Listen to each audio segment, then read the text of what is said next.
ರಾಜ್ಯಸಭೆ ರಾಜಕೀಯ ಬಹಳ ದೊಡ್ಡ ಮಟ್ಟದಲ್ಲಿ ಈಗ ಆಗ್ತಾ ಇರುವಂತದ್ದು. ಕುದುರೆ ವ್ಯಾಪಾರ ಶುರುವಾಯ್ತಾ ಹಾಗಾದ್ರೆ ಅನ್ನುವಂತಹ ಪ್ರಶ್ನೆ ಇದೆ. ರಣ ರಾಜಕೀಯದಲ್ಲಿ ಡಿಸಿಎಂ ಡಿಕೆಶಿ ಧಮಕಿ ಬಾಂಬ್ ಹಾಕಿದ್ದಾರೆ. ರಾಜ್ಯಸಭೆಯ ರಾಜಕೀಯ ಕುದುರೆ ವ್ಯಾಪಾರ ಶುರುವಾಯ್ತಾ?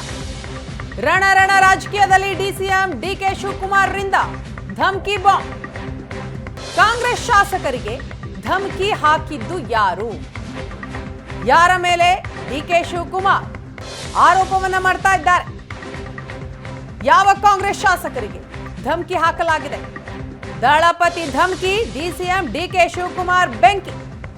ಕಾಂಗ್ರೆಸ್ ಶಾಸಕರಿಗೆ ಕುಮಾರಸ್ವಾಮಿ ಧಮಕಿ ಹಾಕಿದ್ದಾರೆ. ಕುಮಾರಸ್ವಾಮಿ ವಿರುದ್ಧ ಡಿಸಿಎಂ ಡಿಕೆ ಶಿವಕುಮಾರ್ ಸ್ಫೋಟಕ ಆರೋಪವನ್ನ ಮಾಡ್ತಾ ಇದ್ದಾರೆ. ರಾಜ್ಯಸಭೆ ಚುನಾವಣೆಯ ಹೊತ್ತಿನಲ್ಲೇ ಬೆದರಿಕೆ ಹಾಕಿದ್ದಾರೆ. ಎಚ್ಡಿಕೆ ಧಮಕಿಯ ಬಗ್ಗೆ ನನಗೆ ಕೆಲವರು ಮಾಹಿತಿಯನ್ನ ನೀಡ್ತಿದ್ದಾರೆ. ಕುಮಾರಸ್ವಾಮಿ ಕಾಲ್ ಮಾಡಿದ್ದಾರೆ, ಧಮಕಿ ಹಾಕಿದ್ದಾರೆ ಅಂತ ಹೇಳ್ತಾರೆ ಡಿಸಿಎಂ ಡಿಕೆ ಶಿವಕುಮಾರ್. ಎಚ್ಡಿ ಕುಮಾರಸ್ವಾಮಿ ಯಾರ್ಯಾರಿಗೆ ಹಾಗಾದ್ರೆ ಧಮಕಿ ಹಾಕ್ತಿದ್ದಾರೆ, ಯಾರ್ಯಾರಿಗೆ ಧಮಕಿ ಹಾಕ್ತಿದ್ದಾರೆ ಅನ್ನೋದು ಎಲ್ಲ ಗೊತ್ತಿದೆ. ಭೂಪೇಂದ್ರ ರೆಡ್ಡಿಯನ್ನ ಸುಮ್ಮನೆ ರಾಜ್ಯಸಭೆಗೆ ನಿಲ್ಲಿಸಿಲ್ಲ. ಬಿಜೆಪಿಯ ತಂತ್ರಗಾರಿಕೆಯು ಎಲ್ಲ ಗೊತ್ತಾಗ್ತಾ ಇದೆ ಅಂತ ಹೇಳ್ತಾ ಇದ್ದಾರೆ ಡಿಸಿಎಂ ಡಿಕೆ ಶಿವಕುಮಾರ್. ಬಿಜೆಪಿಯವರು ಏನೇನು ಸ್ಟ್ರಾಟಜಿ ಎಲ್ಲ ಹೇಳ್ತಾರೆ. ಪಕ್ಷೇತರರ ಪರ ಮಾತಾಡಿದ್ದಾರೆ, ಏನೇನೋ ಆಫರ್ ನೀಡಿದ್ದಾರೆ ಅಂತ ಹೊಸ ಬಾಂಬ್ ಸಿಡಿಸಿದ್ದಾರೆ. ಎಚ್ಡಿಕೆ ವರ್ಸಸ್ ಡಿಕೆಶಿ ಮಧ್ಯೆ ಜೋರಾಯಿತು ಧಮಕಿ ದಂಗಲ್. ಧಮಕಿ ಸಂಸ್ಕೃತಿಯಿಂದ ಬಂದವರು ಯಾರು? ಸೆಟಲ್ಮೆಂಟ್ ಮಾಡುವ ಸಂಸ್ಕೃತಿ ನಮ್ಮದಲ್ಲ. ಸಿಕ್ಕ ಜಾಗದಲ್ಲಿ ತಂತಿ ಬೇಲಿ ಹಾಕೋರು ಯಾರು? ನಾವು ಆತ್ಮಸಾಕ್ಷಿ ಸಮೇತ ಕೇಳ್ತೀವಿ ಅಂತ ಹೇಳಿದ್ದೇವೆ. ಡಿಸಿಎಂ ಡಿಕೆ ಶಿವಕುಮಾರ್ಗೆ ದಳಪತಿ ಕೊಟ್ಟಂತಹ ಡಿಚ್ಚಿ ಇದು. ನಾವು ಕಾಂಗ್ರೆಸ್ ಶಾಸಕರ ಜೊತೆ ಮಾತನಾಡಿದ್ರೆ ಅಪರಾಧ. ಡಿಕೆಶಿ ಮೊನ್ನೆ ಬಿಜೆಪಿ ಶಾಸಕರ ಜೊತೆ ಮಾತನಾಡಿದ್ದು ಅಪರಾಧ ಅಲ್ಲವಾ ಹಾಗಾದ್ರೆ? ಕುಮಾರಸ್ವಾಮಿ ಅವರ ಪ್ರಶ್ನೆ ಇದು. ಸೆಟಲ್ಮೆಂಟ್ ರಾಜಕೀಯ ಮಾಡ್ತಾ ಇರೋದು ನೀವು, ನಾವಲ್ಲ. ಎಚ್ಡಿಕೆ ವರ್ಸಸ್ ಡಿಕೆಶಿ ಮಧ್ಯೆ ಧಮಕಿ ದಂಗಲ್ ಬಹಳ ಜೋರಾಗಿ ನಡೀತಾ ಇದೆ. ಹಾಗಾದ್ರೆ ಇಬ್ಬರು ನಾಯಕರು ಕೊಟ್ಟಂತಹ ಹೇಳಿಕೆಗಳು ಏನೇನು ನೋಡಿ. ಕುಮಾರಸ್ವಾಮಿ ಯಾರಿಗಾರಿಗೆ ಏನೇನು ಮಾತಾಡ್ತಾ ಇದ್ದಾರೆ, ಏನೇನು ಧಮಕಿ ಆಗ್ತಾ ಇದ್ದಾರೆ, ಯಾವ ಫೋನ್ಗಳು ಹೋಗ್ತಾ ಇದೆ, ಯಾವ MLA ಹೋಗ್ತಾ ಇದೆ, ಎಲ್ಲ ಬಂದು ನಮ್ಗೆ ಹೇಳ್ತಾ ಇದ್ದಾರೆ. BJP ಅವ್ರದ್ದು ಏನೇನೋ ಸ್ಟ್ರಾಟಜಿ ಎಲ್ಲ ಹೋಗ್ತಾರೆ. ಫಸ್ಟ್ ಅವ್ರ ಮನೆ ರೆಡಿ ಮಾಡ್ಕೊಳ್ಳಿ ಸಾಕು.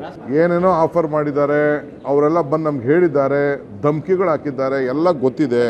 ನಾನು ಈಗ ಮಾತಾಡೋಕೆ ಹೋಗಲ್ಲ. ಮಾತಾಡೋರು ಮಾತಾಡ್ತಾರೆ. ನಮ್ಗೆ ಅವಶ್ಯ ಧಮಕಿಯ ಸಂಸ್ಕೃತಿಯಲ್ಲಿ ಬಂದಿರೋರು ಯಾರು? ಬ್ಯಾಕ್ಗ್ರೌಂಡ್ ಯಾರು? ಯಾವ ಬ್ಯಾಕ್ಗ್ರೌಂಡಲ್ಲಿ ಬಂದವರು ಇವರು? ಹಲವಾರು ಜನ ಹೇಳಿದ್ದಾರೆ. ಧಮಕಿ ಹಾಕೋದು, ಅದೆಂಥದ್ದು ಸೆಟ್ಲ್ಮೆಂಟ್ ಮಾಡೋದು, ಇದೆಲ್ಲ ಅವ್ರಿಗೆ ಸೇರಿರೋದು, ನಮಗಲ್ಲ. ನಾವು ಧಮಕಿ ಹಾಕಿ ನಾವು ಎಂದೂ ಸಹ ನಾವು ರಾಜಕೀಯ ಮಾಡಿಲ್ಲ, ಆ ಗುಣವೂ ಇಲ್ಲ ನಮಗೆ. ಧಮಕಿ ಹಾಕಿ ಸಿಕ್ಕಿದ ಜಾಗಕ್ಕೆ ಫೆನ್ಸಿಂಗ್ ಹಾಕೊಳ್ಳೋದು, ಧಮಕಿ ಹಾಕಿ ಸಿಕ್ಕಿದಾರನ್ನ ಊರು ಬಿಟ್ಟು ಓಡಿಸೋದು, ಈ ಕೆಲಸ ನಾವು ಮಾಡಿಲ್ಲ. ಧಮಕಿ ಹಾಕೋ ಅವಶ್ಯಕತೆ ನಾನು ಅವತ್ತೇ ಹೇಳಿದ್ದೀನಿ. ನಮ್ಮ ಅರ್ಜಿ ಹಾಕಿದ ದಿವಸಲೇ ನಮ್ಮ ಅಭ್ಯರ್ಥಿ ಆತ್ಮಸಾಕ್ಷಿಯ ಮತವನ್ನು ಕೇಳ್ತೀವಿ ಅಂತ ಹೇಳಿದ್ದೇನೆ. ಈಗ ನಾನು ಯಾರಾದರೂ ಕಾಂಗ್ರೆಸ್ ಸ್ನೇಹಿತರಿಗೆ ಫೋನ್ ಮಾಡಿದ್ರೆ ಅದು ಅಪರಾಧ ಅಲ್ವಾ ಇವ್ರು ಹೇಳೋದು? ಈಗ ಇವರು BJP ಶಾಸಕರನ್ನ ಕೂರಿಸ್ಕೊಂಡ್ರಲ್ಲ ಮಾತಾಡೋದಕ್ಕೆ ಮೊನ್ನೆ, ಅದು ಅಪರಾಧ ಅಲ್ವಾ? JDS ಪಕ್ಷದಲ್ಲಿ 3 ಮತ ಆಲ್ರೆಡಿ ಬುಕ್ ಮಾಡಿಬಿಟ್ಟವ್ರಂತೆ ಓಟ್ ಹಾಕ್ಸ್ಕೊಳ್ಳೋಕ್ಕೆ. BJPಲಿ ಒಂದು 3-4 ಜನ ರೆಡಿ ಮಾಡಿಬಿಟ್ಟವ್ರಂತೆ. ಬಾಕಿದ್ರೆ ನೀವು ಮಾಡ್ತಾ ಇರೋದೇನು? ಹಿಂದೆ 2016-17 ರಾಜ್ಯಸಭಾ ಚುನಾವಣೆ ನೀವು ಮಾಡಿದ್ದೇನು? ಧಮಕಿ ರಾಜಕೀಯ ನಾವು ಕಲ್ತಿಲ್ಲಪ್ಪ, ನೀ ಕಲ್ತಿರೋದು. ಸೆಟ್ಲ್ಮೆಂಟ್ ರಾಜಕೀಯ ನಾನು ಕಲ್ತಿಲ್ಲ. ಸೆಟ್ಲ್ಮೆಂಟ್ ರಾಜಕೀಯ ನೀವು ಮಾಡ್ತಾ ಇರೋದು. ಅದು ನಿಮ್ಮ ಸಂಸ್ಕೃತಿ, ನನ್ನ ಸಂಸ್ಕೃತಿ ಅಲ್ಲ.